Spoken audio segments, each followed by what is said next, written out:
ಪೂಜ್ಯಾಯ ರಾಘವೇಂದ್ರಾಯ. ಅವರು ಎರಡು ರೀತಿಯ ಪೂಜೆಯನ್ನು ಮಾಡಿದ್ದಾರೆ. ಒಂದು, ನಿತ್ಯದಲ್ಲಿ ಮಾಡುವ ತಂತ್ರಸಾರೋಕ್ತ ವಿಧಾನದಿಂದ ದೇವರ ಪೂಜೆಯನ್ನು ಮಾಡೋದು, ಅದಂತೂ ಸರಿಯೇ ಸರಿ, ನಿತ್ಯದಲ್ಲಿ ಮಾಡ್ತಾ ಇದ್ರು. ಜೊತೆಗೆ ಈ ಜ್ಞಾನಮಯವಾದ ಪೂಜೆ, ಬಹಳ ಅದ್ಭುತವಾಗಿರುವಂತಹ ಜ್ಞಾನಮಯವಾದಂತಹ ಪೂಜೆಯನ್ನು ಅವರು ಮಾಡ್ತಾಯಿದ್ರು. ಅವ್ರದ್ದು ಏನು ಅನುಸಂಧಾನ ನೋಡಿ. ದೇವರಿಗೆ ತುಳಸಿ ಏರಿಸಬೇಕು, ದೇವರಿಗೆ ತುಳಸಿ ಏರಿಸಬೇಕು. ಅದರೊಳಗೂ ಕೂಡ ಮಂಜರಿ ಅಂತ ಆ ತುಳಸಿ ತೆನೆ ಬಂದಿರುತ್ತದೆ, ಅಂಥದ್ದು ಆ ಮಂಜರಿಯಿಂದ ದೇವರ ಪೂಜಾ ಮಾಡಿದರೆ ಇನ್ನೂ ಮಹಾಪುಣ್ಯ ಅಂತ ಇದೆ. ಸಾಮಾನ್ಯ ತುಳಸಿಗಿಂತಲೂ ಮಂಜರಿಯನ್ನು ದೇವರಿಗೆ ಸಮರ್ಪಣೆ ಮಾಡಿದರೆ ಬಹಳ ವಿಶೇಷ ಅಂತ. ಏನು ಮಾಡಿದರೆ ರಾಯರು? ಹೋಗ್ರಪ್ಪ, ಹೋಗಿ ಹುಡ್ಕೊಂಬರ್ರಿ, ತುಳಸಿ ಮಂಜರಿ ಎಲ್ಲಿ ಸಿಗ್ತದೆ, ದೇವರ ಪೂಜೆ ಮಾಡಬೇಕು ಅಂತ ಅನ್ನಲಿಲ್ಲ. ಅದಕ್ಕಾಗಿ ತತ್ವ ಮಂಜರಿ ಅಂತ ಗ್ರಂಥವನ್ನೇ ರಚನೆ ಮಾಡಿ ದೇವರಿಗೆ ಸಮರ್ಪಣೆ ಮಾಡಿ. ಪರಮಾತ್ಮನ ಎಡಬಲಗಳಲ್ಲಿ ದೀಪವನ್ನು ಸಮರ್ಪಣೆ ಮಾಡಬೇಕು. ವಿಶೇಷವಾಗಿ ನೈವೇದ್ಯ ಕಾಲದಲ್ಲಿ ಪರಮಾತ್ಮನಿಗೆ ದೀಪವನ್ನು ಸಮರ್ಪಣೆ ಮಾಡಬೇಕು ಅಂತಿದೆ. ಮನೆಯಲ್ಲೆಲ್ಲ ದೇವರ ಪೂಜೆಯನ್ನು ಮಾಡುವಾಗ ದೀಪವನ್ನು ಸಮರ್ಪಣೆ ಮಾಡ್ತೀರೋ ಇಲ್ವೋ? ನೈವೇದ್ಯ ಸಮರ್ಪಣೆ ಮಾಡುವಾಗ ಬಂಗಾರದ 2 ಸ್ತಂಭಗಳ ಮೇಲೆ ಇಟ್ಟು ಮಾಡಬೇಕು ಅಂತಿದೆ. ಇಲ್ಲ, ಬೆಳ್ಳಿ, ಅದು ಇಲ್ಲ ಹಿತ್ತಾಳಿ. ಆದರೆ ಭಕ್ತಿಯಿಂದ ಪರಮಾತ್ಮನಿಗೆ ದೀಪವನ್ನು ಸಮರ್ಪಣೆ ಮಾಡಬೇಕು. ರಾಘವೇಂದ್ರ ಸ್ವಾಮಿಗಳವರು ದೇವರಿಗೆ ತುಳಸಿ ಏರಿಸಿದರು. ಈ ಕಡೆಗೆ ಭಾವದೀಪ, ಈ ಕಡೆಗೆ ನ್ಯಾಯದೀಪ ಅಂತ 2 ಗ್ರಂಥಗಳನ್ನು ಇಟ್ಟು ದೀಪವನ್ನು ಸಮರ್ಪಣೆ ಮಾಡಿ ಪರಮಾತ್ಮನಿಗೆ ಪೂಜೆಯನ್ನು ಮಾಡಿದ್ದಾರೆ.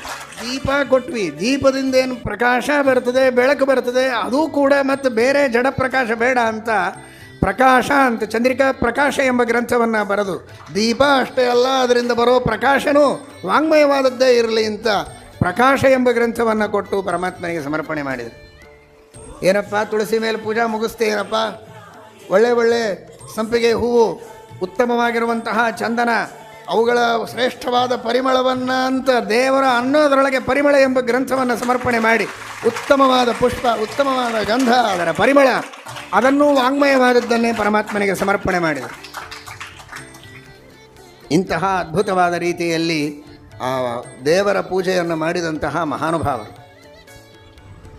ಇಷ್ಟು ಜನ ಶಿಷ್ಯರಿದ್ದಾರಲ್ಲಪ್ಪ, ಊರೂರಿಗೆ ಹೋದಲ್ಲೆಲ್ಲ ನಿಮ್ಮ ಪವಾಡಗಳನ್ನು ತೋರಿಸ್ತೀರಿ. ಆ ತಂಜಾವೂರು ಮಹಾರಾಜ ಮುತ್ತಿನ ಹಾರ ಕೊಡ್ತೀನಿ ಅಂದರೆ ಕೈಯಾಗಿ ಕೊಟ್ಟದ್ದನ್ನು ತೊಗೊಂಡು ನನ್ನ ಕೊರಳಾಗಿ ಹಾಕೋದು ಬಿಟ್ಟು ಬೆಂಕಿ ಒಳಗೆ ಹಾಕಿದಲ್ಲೋ ಮಹಾರಾಯ ಅಂತ ದೇವರಂದರು ರಾಯರಿಗೆ. ಮುತ್ತಿನ ಹಾರ ನಿಮ್ಮ ಸಲುವಾಗಿ ಕೊಟ್ಟಿದ್ರಾ? ಅಲ್ಲ, ದೇವರ ಪೂಜೆಗೆ ಅಂತ ಕೊಟ್ಟಿದ್ರು. ನನಗರ ಬಂದು ಹಾಕಬೇಕೋ ಬೇಡ, ಅದನ್ನು ಒಯ್ದು ಅಗ್ನಿ ಒಳಗೆ ಯಾಕೆ ಹಾಕಿದೆ ಸ್ವಾಮಿ? ಆ ಮುತ್ತಿನ ಹಾರ ನಿನಗೆ ಯಾಕೆ ಅಂತ ನ್ಯಾಯಮುಕ್ತಾವಲಿ ಎಂಬ ಗ್ರಂಥವನ್ನು ಬರೆದು ಆ ಮುತ್ತಿನ ಸರವನ್ನು ಪರಮಾತ್ಮನಿಗೆ ಸಮರ್ಪಣೆ ಮಾಡಿದರು ರಾಘವೇಂದ್ರ ಸ್ವಾಮಿಗಳು. ಎಡಕ್ಕೆ ಬಲಕ್ಕೆ ದೀಪ ಇಟ್ಯಪ್ಪ, ಮಂಗಳಾರತಿ ಮಾಡಬೇಕಲ್ಲ ಅಂತ ಪ್ರಶ್ನೆ. ಅದಕ್ಕೆ ತಂತ್ರದೀಪಿಕಾ ಅನ್ನುವ ಗ್ರಂಥವನ್ನು ಬರೆದು ಮಂಗಳಾರತಿಯನ್ನು ಮಾಡಿದ್ದಾರೆ ರಾಘವೇಂದ್ರ ಸ್ವಾಮಿಗಳು. ಒಂದೇ ಎರಡೇ ಈ ರೀತಿ ನಾನಾ ವಿಧವಾದಂತಹ ಗ್ರಂಥಗಳನ್ನು ಬರೆದು ಆ ವಾಂಗ್ಮಯವಾದ ಪೂಜೆಯನ್ನು ಪರಮಾತ್ಮನಿಗೆ ಮಾಡಿದಂತಹ ಮಹಾನುಭಾವರು ರಾಘವೇಂದ್ರ ಸ್ವಾಮಿಗಳು.